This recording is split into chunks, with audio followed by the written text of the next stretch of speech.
नमस्कार दोस्तों, इस वीडियो में हम पढ़ेंगे सोलर सिस्टम के बारे में। अगर पिछला वीडियो पर नहीं देखा है तो जरूर देखिएगा।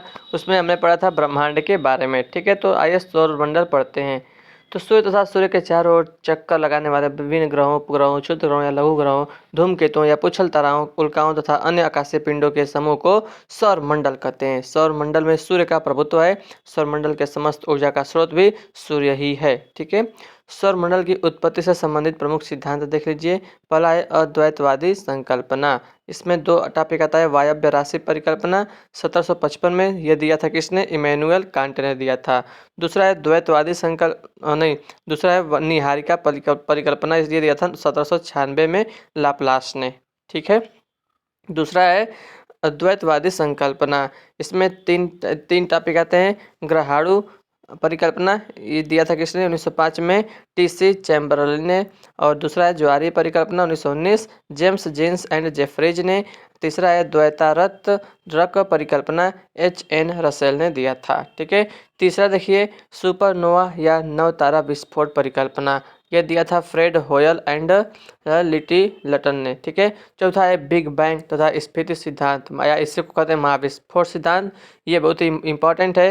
ये दिया था जो बेल्जियम के भूगोल शास्त्री थे जॉर्ज लेमेंटियर। ठीक है ना, जॉर्ज लेमेंटियर ने दिया था। ठीक है, याद रखिएगा। तो ये चार जो है सौरमंडल के जो है उत्पत्ति के सिद्धांत है। ठीक है, चार। अब देखिए सूर्य के बारे में जानते हैं इस वीडियो में।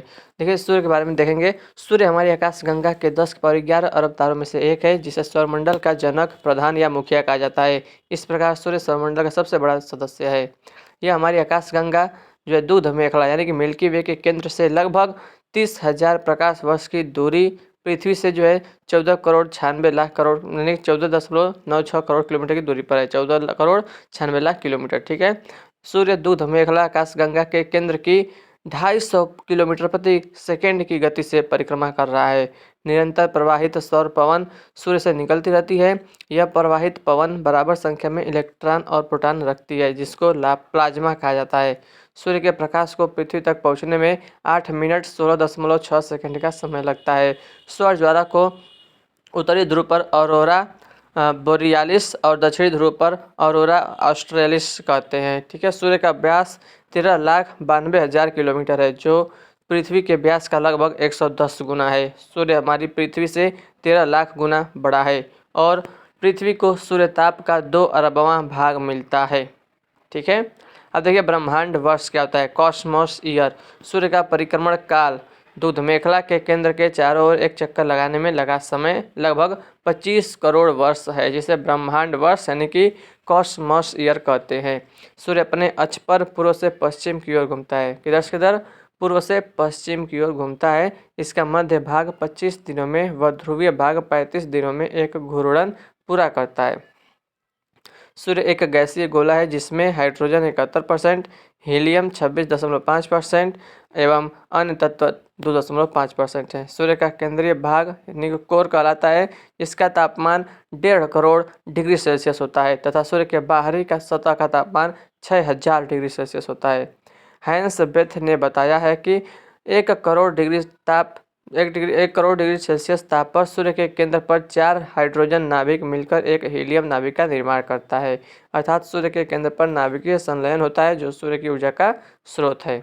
अब देखते हैं प्रकाश मंडल तथा वर्ण सूर्य की दीप्तिमान सतह को प्रकाश मंडल फोटोस्फीयर कहते हैं। प्रकाश मंडल के किनारे प्रकाशमान नहीं होते, क्योंकि सूर्य का वायुमंडल प्रकाश का अवशोषण कर लेता है। इसे वर्ण मंडल या क्रोमोस्फीयर कहते हैं। यह लाल रंग का होता है। अब यहाँ पर देख सकते हैं। ठीक है ना, प्रकाश मंडल है पहला वाला, और ये वाला देखिए दूसरा वाला वर्ण मंडल है। ठीक है, अब देखिए सूर्य किरीट क्या होता है। सूर्य ग्रहण के समय सूर्य के दिखाई देने वाले बाह्यतम भाग को सूर्य किरीट या कोरोना कहते हैं। सूर्य किरीट एक्स-रे उत्सर्जित करता है। इसे सूर्य का मुकुट कहा जाता है। पूर्ण सूर्य ग्रहण के समय सूर्य किरीट से प्रकाश की प्राप्ति होती है। सूर्य किरीट का ताप इतना उच्च होता है कि यह सूर्य से अलग होता दिखाई पड़ता है। सूर्य का गुरुत्वाकर्षण बल भी इनको सूर्य के साथ बांधे रखने में अपर्याप्त होता है। सूर्य की कुल उम्र 10 बिलियन वर्ष है, जिसमें शेष उम्र 5 बिलियन वर्ष और है। भविष्य में सूर्य द्वारा ऊर्जा देते रहने का समय 10 की पावर 11 वर्ष है। ठीक है, और आगे देखते हैं। देखिए सौर कलंक क्या होता है, थोड़ा सा मैं आपको फिगर भी दिखा देता हूँ। ठीक है, अभी फिगर यहाँ पर दिखाई भी देगा। आइए थोड़ा पढ़ लेते हैं सौर कलंक क्या होता है। यह प्रकाश मंडल में उत्पन्न होते हैं। गैलीलियो ने इन कलंकों की खोज की थी। सौर कलंक दोस्तों, सौर कलंक के सर्वाधिक काले केंद्रीय भाग को अम्ब्रा कहा जाता है। यह हल्के काले भाग पेनब्रा से घिरा होता है। ठीक है, तो इसका फिगर अब मैं आपको दिखा देता हूँ। फिगर अभी यहाँ पर जो है नेट जो है चल नहीं रहा है ना, चलिए अब पढ़ लेते हैं, रुक जाइए एक सेकेंड। देखिए फ्रेंड्स, ठीक है ना, आइए सब सौर कलंक देखते हैं। यहाँ पर देख सकते हैं कि सौर कलंक यहाँ पर दिख रहा है। ठीक है, तो प्रकाश या प्रकाश मंडल में उत्पन्न होते हैं। गैलीलियो ने इन कलंकों की खोज की थी। सौर कलंक के सर्वाधिक काले केंद्रीय भाग को अम्ब्रा कहा जाता है। यह हल्के काले भाग पेनब्रा से घिरा होता है। ठीक है, यहाँ पर आप देख भी सकते हैं कलंक की जो ब्लैक ब्लैक दिख रहा है यही है। ठीक है ना, देखिए समय के साथ सौर कलंकों की जो संख्या है ना, एक सेकेंड दोस्तों। ठीक है, तो सौर कलंकों की जो संख्या है वो क्या कर रहा है कि घटती और बढ़ती घटती रहती है। ठीक है, और जो है फ्रेंड्स इनकी संख्या 11 वर्ष की चक्रीय घटना के रूप में बढ़ती है और घटती रहती है। इनका जीवन काल कुछ दिनों से कुछ महीनों का होता है। सूर्य के कलंकों का तापमान सूर्य के सतह के तापमान से 1500 डिग्री सेल्सियस कम अर्थात 4500 डिग्री सेल्सियस होता है। सूर्य के धब्बों का एक पूरा चक्र 22 वर्षों का होता है। पहले 11 वर्षों तक यह धब्बा बढ़ता है और बाद के 11 वर्षों तक धब्बा घटता है। जब सूर्य की सतह पर कलंक दिखाई पड़ता है उस समय पृथ्वी पर चुंबकीय झंझावात उत्पन्न होते हैं। इससे चुंबकीय सुई की दिशा बदल जाती है और रेडियो, टेलीविजन, विद्युत चालित यंत्र आदि में समस्या उत्पन्न हो जाती है। आइए अब प्लैनेट्स के बारे में देखते हैं, ग्रह के बारे में। सूर्य या किसी अन्य तारे के चारों ओर परिक्रमा करने वाले खगोलीय पिंड को ग्रह कहते हैं। ये प्रकाशहीन होते हैं जो सूर्य से प्राप्त परिवर्तित जो प्रकाश से चमकते हैं। अंतर्राष्ट्रीय खगोलीय संघ के अनुसार हमारे सौर मंडल में सूर्य से दूरी के अनुसार व्यवस्थित 8 ग्रह हैं: बुध, शुक्र, पृथ्वी, मंगल, बृहस्पति, शनि, अरुण और वरुण। सामान्यतः सभी ग्रह सूर्य के चारों ओर घड़ी की विपरीत दिशा यानी कि एंटी क्लॉकवाइज अर्थात पश्चिम से पूर्व की ओर परिक्रमण करते हैं, परंतु शुक्र और अरुण जो है वो घड़ी की दिशा में अर्थात पूर्व से पश्चिम की ओर जो है वो भ्रमण करते हुए सूर्य की परिक्रमा करते हैं। कौन कौन 2 ग्रह हैं? शुक्र और अरुण, याद रखिएगा, शुक्र और अरुण। ठीक है, सूर्य की परिक्रमा की समयावधि सूर्य से ग्रहों की दूरी पर निर्भर करती है, अर्थात जो ग्रह सूर्य से जितनी दूर स्थित होता है उसकी परिक्रमा अवधि उतनी ही अधिक होती है। कोई ग्रह सूर्य के जितना समीप आता है उसकी वेग और गति उतनी ही बढ़ जाती है। ठीक है, बुध, शुक्र, पृथ्वी, मंगल और बृहस्पति ग्रहों पर हाइड्रोजन, हीलियम तथा मीथेन गैसें बड़ी मात्रा में विद्यमान है। इन 5 ग्रहों को नग्न आंखों से देखा जा सकता है। कौन कौन?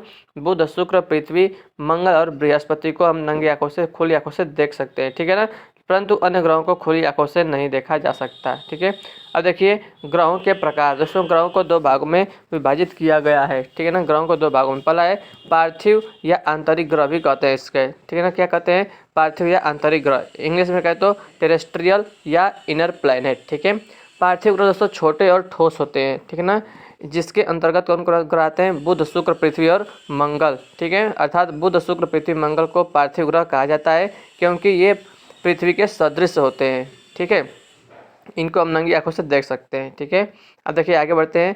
अब देखिए पहला था हमारा क्या आंसर? पार्थिव या आंतरिक ग्रह। दूसरा दोस्तों बृहस्पति या जोवियन या बाह्य ग्रह। ठीक है ना, जोवियन या आउटर प्लैनेट। ठीक है, जो दोस्तों जोवियन ग्रह बड़े एवं तरल अवस्था में होते हैं जिनके अंतर्गत बृहस्पति, शनि, अरुण, वरुण, ठीक है, को सम्मिलित किया जाता है। यहाँ देख भी सकते हैं। ठीक है ना, तो फ्रेंड्स यहाँ पर जो मर्क्यूरी, वीनस, अर्थ और मार्स दिख रहा है, इन चारों को हम क्या कहते हैं? आंतरिक ग्रह कहते हैं।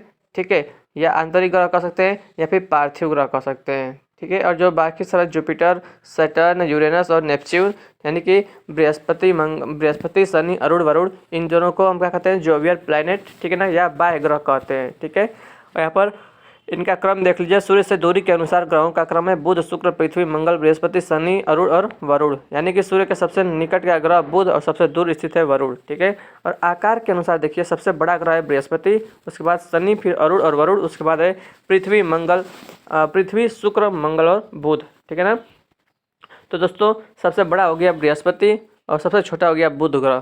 ठीक है ना, बुध के बाद कौन सा बड़ा है? मंगल, फिर शुक्र और पृथ्वी। ठीक है, अर्थात सबसे बड़ा ग्रह बृहस्पति और सबसे छोटा ग्रह है बुध। अब आइए बुध ग्रह के बारे में जानते हैं। ठीक है ना, दोस्तों यह सूर्य का सबसे नज़दीकी ग्रह है जो सायंकालीन एवं उषाकालीन तारे के रूप में एक वर्ष में 3 बार दिखाई पड़ता है। यह सूर्य के निकलने के 2 घंटे पहले दिखाई देता है। सूर्य के निकलने के 2 घंटे पहले दिखाई देता है। ठीक है, यह सबसे छोटा ग्रह है जिसके पास कोई उपग्रह नहीं है। इसका सबसे विशिष्ट गुण है इसमें चुंबकीय क्षेत्र का होना। यह सूर्य की परिक्रमा सबसे कम समय में पूरी करता है, अर्थात यह सौरमंडल का सर्वाधिक कक्षीय गति वाला ग्रह है। ठीक है, बुध के सबसे पास से गुजरने वाले अंतरिक्ष यान के द्वारा लिए गए चित्र से पता चलता है कि चंद्रमा के समान इसकी सतह पर कई पर्वत, क्रेटर और मैदान हैं। दोस्तों बुध ग्रह पर दिन अति गर्म और रातें बर्फीली होती हैं। इसका तापांतर सभी ग्रहों में सबसे अधिक 600 डिग्री सेल्सियस है। इसका तापमान रात में -173 डिग्री सेल्सियस और दिन में 427 डिग्री सेल्सियस हो जाता है। ठीक है, भाई शुक्र के बारे में जानते हैं, शुक्र ग्रह के बारे में, वीनस के बारे में। यह पृथ्वी का निकटतम सबसे चमकीला एवं सबसे गर्म ग्रह है। भ्रंश घाटी, पर्वत, पठार एवं क्रेटर युक्त धरातल से यह निष्कर्ष निकलता है कि इसके पृष्ठ पर भी प्लेट संचलन क्रिया का प्रभाव पड़ता है, परंतु यह प्रभाव पृथ्वी से कम गहन प्रतीत होता है। शुक्र ग्रह की उत्पत्ति 4.6 बिलियन वर्ष पहले हुई थी। शुक्र का वायुमंडल अत्यधिक मोटा है। इसके वायुमंडल का 90% भाग 1 किलोमीटर की ऊंचाई तक ही विस्तृत है। शुक्र की सतह का तापमान 462 डिग्री सेल्सियस रहता है। इसके वायुमंडल में 96% जो है कार्बन डाइऑक्साइड का संकेंद्रण है। ठीक है ना, यानी कि 96% जो है क्या है, CO2 है, कार्बन डाइऑक्साइड। तापमान एवं कार्बन डाइऑक्साइड की अधिकता के कारण इस ग्रह पर जीवन की संभावना अत्यधिक कम हो जाती है तथा यहाँ प्रेशर कुकर जैसी स्थिति पाई जाती है। दोस्तों शुक्र ग्रह को सांझ का तारा या भोर का तारा कहा जाता है क्योंकि यह शाम में पश्चिम दिशा में और सुबह में पूर्व की दिशा में जो है दिखाई पड़ता है आकाश में। ठीक है ना, यह अन्य ग्रहों के विपरीत दक्षिणावर्त चक्र करती है, यानी कि क्लॉकवाइज घूमता है। शुक्र दोस्तों, शुक्र और अरुण, ठीक है ना। आगे देखते हैं, इसे पृथ्वी का भगिनी ग्रह कहते हैं, यानी पृथ्वी की बहन कहते हैं। यह घनत्व, आकार और व्यास पे पृथ्वी के समान है। इसके पास कोई उपग्रह नहीं है। ठीक है ना, शुक्र के पास, बुध के पास और शुक्र के पास कोई उपग्रह नहीं है। ठीक है, आइए अब जानते हैं मंगल ग्रह, लाल ग्रह के बारे में। दोस्तों इसे लाल ग्रह कहा जाता है। इसका रंग लाल दोस्तों आयरन ऑक्साइड के कारण होता है। मंगल के वायुमंडल में 95% कार्बन डाइऑक्साइड, 1 से 3% नाइट्रोजन, 1 से 2% आर्गन और 0.1 से 0.4% ऑक्सीजन पाई जाती है। इसके वायुमंडल में ओजोन स्तर का अभाव पाया जाता है। यहाँ पृथ्वी के समान 2 ध्रुव हैं। ठीक है, मंगल ग्रह पर 2 ध्रुव हैं तथा इसका कक्षातली 25 अंश के कोण पर झुका हुआ है, जिसके कारण यहाँ पृथ्वी के समान ऋतु परिवर्तन होता है। दोस्तों मंगल ग्रह के दिन का तापमान और अक्ष का झुकाव पृथ्वी के समान ही है। ठीक है, दिन का मान है ना, और यह अपनी धुरी पर 24 घंटे में एक बार पूरा चक्कर लगाता है। इसके 2 उपग्रह हैं, मंगल ग्रह के 2 उपग्रह हैं, फोबोस और डीमोस। ठीक है, सूर्य की परिक्रमा करने में इसे 687 दिन लगते हैं मंगल ग्रह को। ठीक है, सौरमंडल का सबसे बड़ा ज्वालामुखी दोस्तों ओलिपस मेसी नाम है। क्या सबसे बड़ा ज्वालामुखी है? Olympus Messi. और सौरमंडल का सबसे ऊंचा पर्वत निक्स ओलंपिया जो माउंट एवरेस्ट से 3 गुना अधिक ऊंचा है, मंगल ग्रह पर ही है। ठीक है ना, याद रखिएगा। सौरमंडल का सबसे बड़ा ज्वालामुखी है ओलिपस मेसी और सौरमंडल का सबसे ऊंचा पर्वत है निक्स ओलंपिया। ठीक है, मंगल ग्रह पर ही स्थित है। अब आइए देखते हैं बृहस्पति ग्रह के बारे में। दोस्तों यह सौरमंडल का सबसे बड़ा ग्रह है। इसे अपनी धुरी पर चक्कर लगाने में 10 घंटा यानी सबसे कम और सूर्य की परिक्रमा करने में 12 साल लगते हैं। दोस्तों इसके उपग्रह गैनीमेड सभी उपग्रहों में सबसे बड़ा है, गैनीमेड। ठीक है, पूछता दोस्तों कि एग्जाम में पूछेगा कि गैनीमेड जो है किसका सबसे बड़ा उपग्रह है, तो बृहस्पति का। ठीक है, इसका रंग पीला है। बृहस्पति के दोस्तों देखिए, बृहस्पति के क्या है 67 उपग्रह हैं। ठीक है ना दोस्तों, लेकिन अब जो है अब दोस्तों शायद 92 हो चुके हैं, इसको देख लीजिए गूगल पे। ठीक है ना, गैनीमेड इसके सभी उपग्रहों में से सबसे बड़ा, व्यास है 5260 किलोमीटर। इसमें 75% हाइड्रोजन, 24% हीलियम और 1% भारी तत्वों की प्रधानता है। बृहस्पति के ऊपर दोस्तों सफ़ेद, नीला, लाल और पीले रंग के बादल के स्तर दिखाई देते हैं। इसके वायुमंडल की मोटाई 9656 किलोमीटर है। बृहस्पति पर अनुमानित जो है ऋणात्मक तापमान यह दर्शाता है कि इसका धरातल बर्फ से आच्छादित होगा। दोस्तों अब आते हैं बृहस्पति के बाद शनि ग्रह के देखते हैं। शनि ग्रह सैटर्न जिसे कहते हैं, यह आकार में दूसरा सबसे बड़ा ग्रह है। इसकी विशेषता है इसके तल के चारों ओर वलय का होना, रिंग का होना। ठीक है ना, मोटी प्रकाश वाली कुंडली। वलय की संख्या दोस्तों, शनि के वलयों की संख्या है 7। यह आकाश में पीले तारे के समान दिखाई पड़ता है। पीले तारे के समान। बड़े आकार और उच्च उजलापन के कारण शनि ग्रह रात्रि में दिखाई देता है। इसके वायुमंडल में भी बृहस्पति के समान हाइड्रोजन, हीलियम, मीथेन और अमोनिया जैसे आदि गैसें उपस्थित हैं। बृहस्पति के समान यह भी विस्तृत बादलों को समाहित किए हुए है। इसकी संरचना सूर्य के समान है, जिसका आंतरिक भाग 74% हाइड्रोजन, 24% हीलियम और 2% भारी तत्वों से बना है। शनि को गैसों का गोला एवं गैलेक्सी के समान ग्रह भी कहा जाता है, गैलेक्सी लाइक प्लैनेट भी कहा जाता है। यह आकाश में पीले तारे के समान दिखाई देता है शनि ग्रह। दोस्तों यहाँ पर लिखा है कि शनि के कुल 62 उपग्रह है, तो ये गलत है, पहले का डेटा है, ठीक है ना। दोस्तों इस समय शनि के सबसे अधिक पूछेगा कि सबसे अधिक किस ग्रह के उपग्रह सबसे अधिक हैं दोस्तों, तो शनि के 145 उपग्रह हो चुके हैं शनि के, ठीक है, याद रखिएगा 145। शनि का सबसे बड़ा उपग्रह टाइटन है, याद रखिएगा टाइटन किसका है, शनि का सबसे बड़ा उपग्रह है, जो सौरमंडल का दूसरा सबसे बड़ा उपग्रह है। यह आकाश में बुध के बराबर है, ठीक है ना। दोस्तों पूछा है कि सौरमंडल का सबसे बड़ा जो है, सौरमंडल का सबसे बड़ा उपग्रह यानी कि उपग्रह कौन सा है, तो गैनीमेड जो कि बृहस्पति का है। और पूछेगा शनि ग्रह का सबसे बड़ा उपग्रह टाइटन है, ठीक है ना। यह जो टाइटन दोस्तों, यह आकार में बुध के बराबर है, बुध ग्रह के बराबर है, ठीक है। टाइटन की खोज 1665 में डेनमार्क के खगोल शास्त्री क्रिश्चियन हाइजोन ने की थी। यह एकमात्र ऐसा उपग्रह है जिसका पृथ्वी जैसा स्वयं का सघन वायुमंडल है। फोबे नामक शनि का उपग्रह इसकी कक्षा में घूमने की विपरीत दिशा में परिक्रमा करता है। इसका घनत्व सभी ग्रहों एवं जल से भी कम है, यानी इसे जल में रखने पर तैरने लगेगा। यानी कि शनि ग्रह को दोस्तों अगर हम पानी में रखेंगे तो जो पानी में तैरने लगेगा शनि ग्रह, ठीक है। अब देखते हैं यूरेनस ग्रह के बारे में, अरुण ग्रह के बारे में। यह आकार में तीसरा सबसे बड़ा ग्रह है। इसका तापमान लगभग -215 डिग्री सेल्सियस है। इसकी खोज 1781 ईस्वी में विलियम हर्शेल द्वारा की गई है। शनि की भांति अरुण के चारों ओर 10 वलयों में जो है 5 वलयों का नाम देखिए शनि की जो है शनि पर 7 वलय हैं और जो है फ्रेंड्स अरुण में 10 वलय हैं, जिसका कुछ नाम है, 5 नाम देख लीजिए, अल्फा, बीटा, गामा, डेल्टा और इप्सिलॉन है, ठीक है। यह अपने अक्ष पर पूर्व से पश्चिम की ओर दक्षिणावर्त घूमता है, जबकि अन्य ग्रह पश्चिम से पूर्व की ओर यानी कि वामावर्त जो है घूमते हैं। यहाँ सूर्योदय पश्चिम की ओर एवं सूर्यास्त पूर्व की ओर होता है। इसके सभी उपग्रह भी पृथ्वी की विपरीत दिशा में परिभ्रमण करते हैं, पृथ्वी की विपरीत दिशा में, ठीक है। इस ग्रह पर वायुमंडल बृहस्पति और शनि की ही भांति अधिक सघन है, जिसमें हाइड्रोजन, हीलियम, मीथेन और अमोनिया की प्रमुखता है। दूरदर्शी से देखने पर यह हरा दिखाई देता है। सूर्य से दूर होने के कारण यह अत्यधिक ठंडा है। यहाँ 300 से 400 किलोमीटर 300 से 400 मीटर प्रति सेकंड की गति से प्रवाहित होने वाली हवाएं भी पाई जाती हैं। यह अपनी धुरी पर सूर्य की ओर इतना झुका हुआ है, दोस्तों ये अपनी धुरी पर सूर्य की ओर इतना झुका हुआ है कि यह लेटा हुआ सा प्रतीत दिखाई पड़ता है, ठीक है ना। इसलिए इसे लेटा हुआ ग्रह कहते हैं। किसको, अरुण ग्रह को लेटा हुआ ग्रह कहते हैं, ठीक है।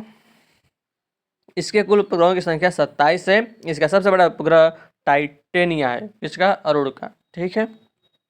अब देखते हैं वरुण ग्रह के बारे में। इसकी खोज 1846 में ईस्वी में जर्मन खगोलज्ञ जहान गाले ने की है। नई खगोलीय व्यवस्था में यह सूर्य से सबसे दूर स्थित ग्रह है। यह हरे रंग का ग्रह है दोस्तों। इसके चारों ओर अति शीतल मीथेन का बादल छाया हुआ है। इसके कुल उपग्रहों की संख्या 14 है। उपग्रहों में ट्रिटॉन और मेरिड प्रमुख हैं। इस ग्रह का वायुमंडल अति सघन है, जिसके चारों ओर अति शीतल मीथेन के बादल हैं। साथ ही इसके वायुमंडल में अमोनिया, हाइड्रोजन, हीलियम, एथेन आदि गैसें भी पाई जाती हैं। इसकी सतह का तापमान 218 डिग्री सेल्सियस आंका गया है तथा इसका घनत्व एवं द्रव्यमान अरुण के समान है। इस प्रकार संभव है कि इसकी आंतरिक संरचना भी अरुण के समान ही होगी। इसलिए अरुण और वरुण को जुड़वा ग्रह कहा जाता है, ठीक है। अब देखते हैं दोस्तों पृथ्वी के बारे में। पृथ्वी आकार में 5वां सबसे बड़ा ग्रह है। यह अपने अक्ष पर 23.5 अंश झुकी हुई है। यह सौरमंडल का एकमात्र ग्रह है जिस पर जीवन है। इसका एकमात्र उपग्रह चंद्रमा है। इसका विषुवतीय व्यास 12,756 किलोमीटर, ध्रुवीय व्यास जो है 12,714 किलोमीटर। याद रखिएगा दोस्तों, विषुवतीय व्यास जो है 12,756 किलोमीटर है और ध्रुवीय व्यास 12,714 किलोमीटर है, ठीक है ना। तो कितने का अंतर है, याद रखिएगा 28 14 14 56 42, ठीक है ना। तो 42 किलोमीटर का अंतर है विषुवतीय व्यास और ध्रुवीय व्यास में। याद रखिएगा 42 किलोमीटर का, ठीक है, अंतर है। तो विषुवतीय व्यास 12,756, ध्रुवीय व्यास 12,714 किलोमीटर है। ठीक है, ये अपने अक्ष पर पश्चिम से पूर्व 1610 अपने अक्ष पर पश्चिम से पूर्व 1610 किलोमीटर प्रति घंटे की चाल से 23 घंटे 56 मिनट और 4 सेकंड में एक पूरा चक्कर लगाती है अपने अक्ष पर दोस्तों।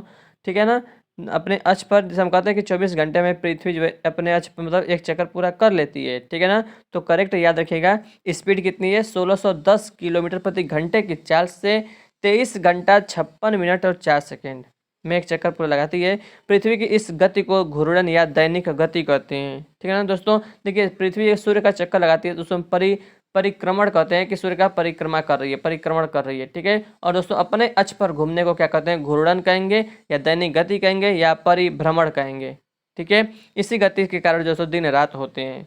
ठीक है, याद रखिएगा 1610 किलोमीटर प्रति घंटा और 23 घंटा 56 मिनट 4 सेकेंड। ठीक, पृथ्वी को सूर्य की एक परिक्रमा पूरी करने में 365 दिन 5 घंटे 48 मिनट और 46 सेकेंड, लगभग 365 दिन 6 घंटे का, लगभग में 365 दिन 6 घंटे। तो करेक्ट याद रखिएगा 365 दिन 5 घंटे 48 मिनट 46 सेकेंड, 5 48 46 याद रखिएगा, 5 48 46। ठीक है, सूर्य के चतुर्दिक पृथ्वी के इस परिक्रमा को पृथ्वी की वार्षिक गति अथवा परिक्रमण गति कहते हैं। पृथ्वी को सूर्य की एक परिक्रमा करने में लगे समय को सौर वर्ष कहा जाता है। प्रत्येक सौर वर्ष कैलेंडर वर्ष से लगभग 6 घंटा बढ़ जाता है, जिसे हर चौथे वर्ष में लीप वर्ष बनाकर समायोजित किया जाता है। लीप वर्ष 366 दिन का होता है, जिसके कारण फरवरी माह में 28 के स्थान पर 29 दिन होते हैं। पृथ्वी पर ऋतु परिवर्तन इसकी अक्ष पर झुके होने के कारण तथा सूर्य के सापेक्ष इसकी स्थिति में परिवर्तन यानी वार्षिक गति के कारण होती है। वार्षिक गति के कारण ही पृथ्वी पर दिन रात छोटा बड़ा होता है। आकार एवं बनावट की दृष्टि से पृथ्वी शुक्र के समान है। जल की उपस्थिति के कारण इसे नीला ग्रह भी कहा जाता है। इसका अक्ष इसकी कक्षा के सापेक्ष 66.5 अंश का कोण बनाता है। सूर्य के बाद पृथ्वी के सबसे निकट का तारा प्रोक्सिमा सेंचुरी है, जो अल्फा सेंचुरी समूह का एक तारा है। यह पृथ्वी से 4.22 प्रकाश वर्ष दूर है। दोस्तों अब क्या होता है एस्टेरॉइड्स, आइए देखते हैं क्षुद्र ग्रह क्या होता है। मंगल और बृहस्पति ग्रह की कक्षाओं के बीच कुछ छोटे छोटे आकाशीय पिंड हैं जो सूर्य की परिक्रमा कर रहे हैं, उसे क्षुद्र ग्रह कहते हैं। खगोल शास्त्रियों के अनुसार ग्रहों के विस्फोट के फलस्वरूप टूटे टुकड़ों से क्षुद्र ग्रह का निर्माण हुआ है। क्षुद्र ग्रह जब पृथ्वी से टकराता है तो पृथ्वी के पृष्ठ पर विशाल गर्त यानी कि जैसे लोनार झील बना है महाराष्ट्र में, वो है किससे बना है, क्षुद्र ग्रह से टकराने से बना है। ठीक है ना, फोरवेस्टा एकमात्र क्षुद्र ग्रह है जिसे नंगी आंखों से देखा जा सकता है। उसका नाम क्या है, फोरवेस्टा। ठीक है दोस्तों, ये भी याद रखिएगा कि जो क्षुद्र ग्रह होते हैं वो मंगल और बृहस्पति के बीच में पाए जाते हैं। ठीक है, जैसे आप फिगर में आप देख भी सकते हैं।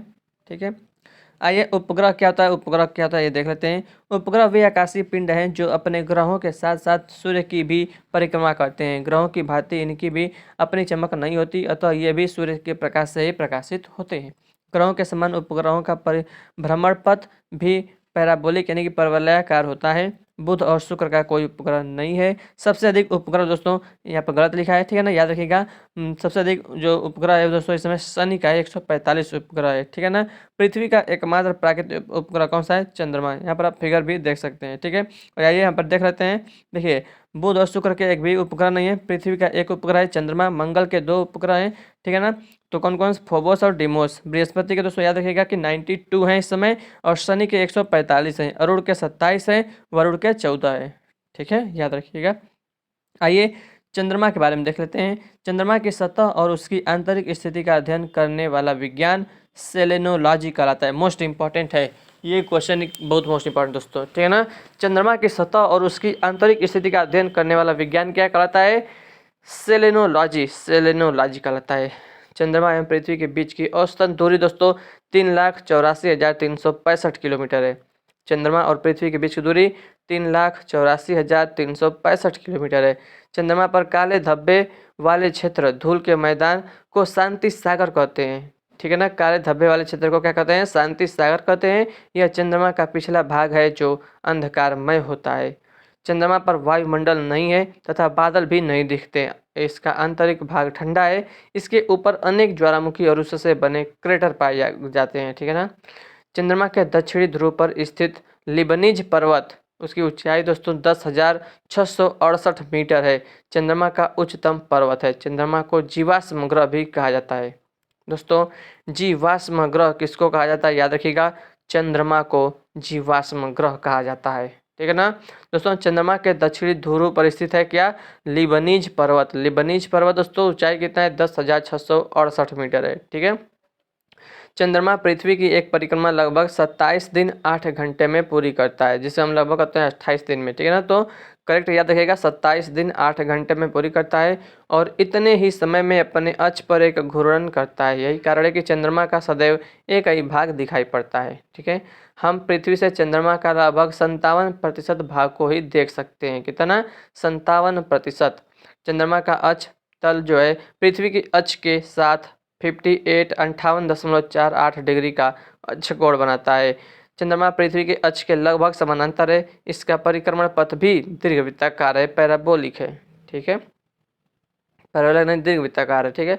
चंद्रमा का व्यास 3480 किलोमीटर 3480 किलोमीटर तथा द्रव्यमान पृथ्वी के द्रव्यमान का लगभग 1/81 है, ये याद रखिएगा। ठीक है ना। और गुरुत्वीय त्वरण का दोस्तों तो 1/6। ठीक है।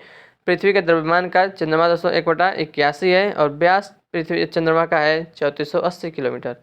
सूर्य के संदर्भ में चंद्रमा की परिक्रमा की अवधि 29.53 दिन यानी कि 29 दिन 12 घंटे 44 मिनट और 2.8 सेकेंड होती है। इस समय को एक चंद्रमास या साइनोडिक मास कहते हैं। साइनोडिक मास या एक चंद्रमास कह सकते हैं। ठीक है। तो आगे बढ़ते हैं। नक्षत्र समय के दृष्टिकोण चंद्रमा लगभग 27.5 दिन में पुनः उसी स्थिति में होता है। 27.5 दिन यानी कि 27 दिन 7 घंटे 43 मिनट और 11.6 सेकेंड की यह अवधि एक नक्षत्र मास कहलाती है। ठीक है। ज्वार उठने के लिए अपेक्षित सौर एवं चंद्रमा की शक्तियों का अनुपात 11:5 है, याद रखिएगा। ज्वार उठने के लिए अपेक्षित सौर एवं चंद्रमा की शक्तियों का अनुपात 11:5 सौर और चंद्रमा का अनुपात है 11:5 और उल्टा कर देगा कि चंद्रमा और सौर की शक्तियों का अनुपात बताइए तो 5:11। ठीक है ना, याद रखिएगा। सौर वाला ज़्यादा है 11 है, चंद्रमा वाला 5 है, 11:5। ठीक है। अपोलो के अंतरिक्ष यात्रियों द्वारा लाए गए चट्टानों से पता चला है कि चंद्रमा भी उतना ही पुराना है जितना पृथ्वी, यानी कि 460 करोड़ साल पुराना है। इन चट्टानों में टाइटेनियम अधिक मात्रा में है। दोस्तों सुपर मून क्या होता है, आइए जानते हैं। जब चंद्रमा पृथ्वी के सबसे निकट होता है तो इस स्थिति को दोस्तों सुपर मून कहते हैं। इसे पेरिजी फुल मून भी कहते हैं। इसमें चांद 14% ज़्यादा बड़ा तथा 30% अधिक चमकीला दिखाई पड़ता है। ठीक है ना, 14% ज़्यादा बड़ा, 30% अधिक चमकीला दिखाई पड़ता है। ब्लू मून क्या होता है दोस्तों, ब्लू मून। ठीक है ना, देखिए जब एक कैलेंडर माह में 2 पूर्णिमाएं हों तो दूसरी पूर्णिमा का चांद ब्लू मून कहलाता है। ठीक है ना, जब दोस्तों एक कैलेंडर माह में 2 पूर्णिमाएं होती हैं तो जो दूसरी पूर्णिमा का चांद होता है उसी को ब्लू मून कहते हैं। इसका नीले रंग से कोई संबंध नहीं है। वास्तविक में इसका मुख्य कारण 2 पूर्णिमाओं के बीच अंतराल 31 दिनों से कम होना है। ऐसा 2-3 साल पर एक बार होता है। अगस्त 2012 ईस्वी में 2 पूर्णिमा 2 व 31 अगस्त देखे गए थे। ठीक है ना, इनमें से 31 अगस्त के पूर्णिमा को 2 यानी कि ब्लू मून कहा गया। 2 व 31 जनवरी 2018 में ब्लू मून की स्थिति देखी गई। ठीक है। आइए अब देखते हैं ब्लू मून ईयर क्या होता है। जब किसी वर्ष विशेष में 2 या अधिक माह ब्लू मून के होते हैं तो उसे ब्लू मून ईयर कहा जाता है। वर्ष 2018 को ब्लू मून ईयर कहा जाता है। वर्ष 2018 को ब्लू मून ईयर कहा जाता है। ठीक है। ब्लड मून क्या होता है, ब्लड मून। जब पृथ्वी चंद्रमा पर पूर्ण छाया डालती है, जब पृथ्वी चंद्रमा पर पूर्ण छाया डालती है तब पूर्ण चंद्र ग्रहण की स्थिति उत्पन्न होती है। इसमें चंद्रमा का रंग लाल हो जाता है। इसे ही ब्लड मून या रक्त चंद्र कहा जाता है। ठीक है। आइए कॉमेट देखते हैं। कॉमेट क्या होता है, धूमकेतु क्या होता है। सौरमंडल के छोर पर बहुत ही छोटे छोटे अरबों पिंड विद्यमान हैं जो धूमकेतु या पुच्छल तारे कहलाते हैं। यह गैस एवं धूल का संग्रह है। पुच्छल तारे कई वर्षों के बाद जब सूर्य के पास से गुजरते हैं तो इनका तापमान बढ़ने के कारण इनसे जो है गैसों की फुहारें निकलती हैं जो एक लंबी चमकीली पूंछ के समान दिखाई प्रतीत होती है। कभी कभी ये पूंछ लाखों किलोमीटर लंबी तक हो सकती है दोस्तों। जब पुच्छल तारे सूर्य के नज़दीक सबसे कम दूरी पर पहुंचते हैं तो सूर्य की तीव्र ऊष्मा और ज्वारीय बल के कारण अपने कुछ पदार्थों को खो देते हैं। परिणामतः दोस्तों या तो ये समाप्त हो जाते हैं या शुमेकर की तरह विखंडित हो जाते हैं। धूमकेतु की पूंछ हमेशा सूर्य से दूर होता दिखाई देता है। सूर्य के चारों ओर लंबी परंतु अनियमित कक्षा में घूमते हैं। खगोल शास्त्रियों के अनुसार सौर मंडल में लगभग 1 लाख धूमकेतु विचरण कर रहे हैं। धूमकेतु हमेशा के लिए टिकाऊ नहीं होते हैं, फिर भी इनके लौटने का समय निश्चित होता है।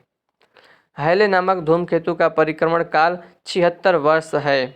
हैले नामक धूमकेतु का परिक्रमण काल 76 वर्ष है। यह अंतिम बार दोस्तों जो है 1986 में जो है दिखाई दिया था। अगली बार यह 1986 में 76 जोड़ दीजिए 2062 में दिखाई देगा। क्या? धूमकेतु नामक, यानी कि हैले नामक धूमकेतु।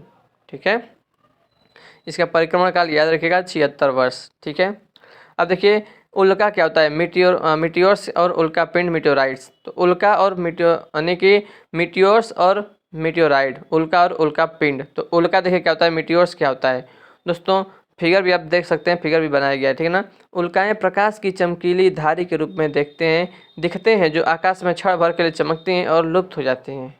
ये तो दोस्तों मैंने भी कई बार देखा है, ठीक है ना।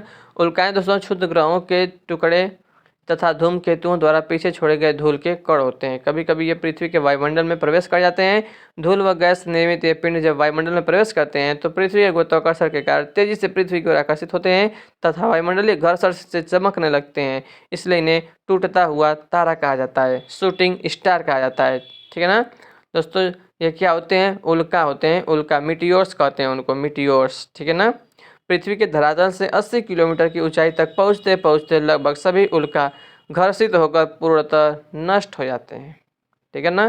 तो ये हो गया मीटियोर्स, ठीक है ना, यानी कि उल्का। अब देखते हैं उल्का पिंड क्या होता है, मीटियोराइट्स किसको कहते हैं।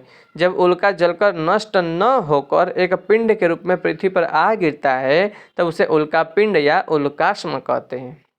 जब तक दोस्तों आसमान में रहेगा तो उसको उल्का कहेंगे, ठीक है ना, मीटियोर्स कहेंगे, मीटियोर्स। और जब पृथ्वी पर गिर जाएगा ना तो उसको मीटियोराइट कहेंगे।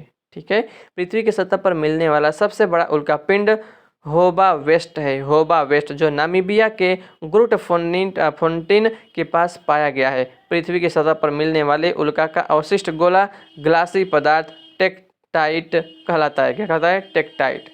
पृथ्वी के धरातल पर, ये फिगर भी आप देख सकते हैं दोस्तों, यही है। ठीक है ना। पृथ्वी के धरातल पर भारी उल्का पिंडों के गिरने से उल्कापातीय क्रेटर का निर्माण होता है। संयुक्त राज्य अमेरिका के एरिजोना में विंसलो के पास बैरिगर क्रेटर विश्व का सर्वाधिक प्रसिद्ध उल्कापाती क्रेटर है। नाम याद रखिएगा, बैरिगर क्रेटर। कहाँ है, संयुक्त राज्य अमेरिका में है। भारत में महाराष्ट्र के बुलढाना जिले की लोनार झील भी एक उल्कापातीय क्रेटर झील का उदाहरण है जिसका व्यास 1.5 किलोमीटर दोस्तों 1.5 किलोमीटर और गहराई 100 मीटर है। याद रखिएगा कहाँ स्थित है, भारत के महाराष्ट्र के बुलढाना ठीक है, बुलढाना कर सकते हैं, बुलढाना जिले की लोनार झील, ठीक ना। तो इसका एक उल्कापाती क्रेटर झील का उदाहरण है जिसका व्यास 1.5 किलोमीटर और गहराई 100 मीटर है। ठीक है। आइए दोस्तों एक नज़र लगा लेते हैं यहाँ पर सौर परिवार। एक नज़र, बुध का देखिए घूर्णन काल देख सकते हैं 58.6 दिन है, परिक्रमण काल है 88 दिन। ठीक है। उपग्रह तो एक भी नहीं है। और शुक्र का 243 दिन है घूर्णन काल, परिक्रमण काल है 224.7 दिन। तो ये सब अब ध्यान रखिएगा, ठीक है ना।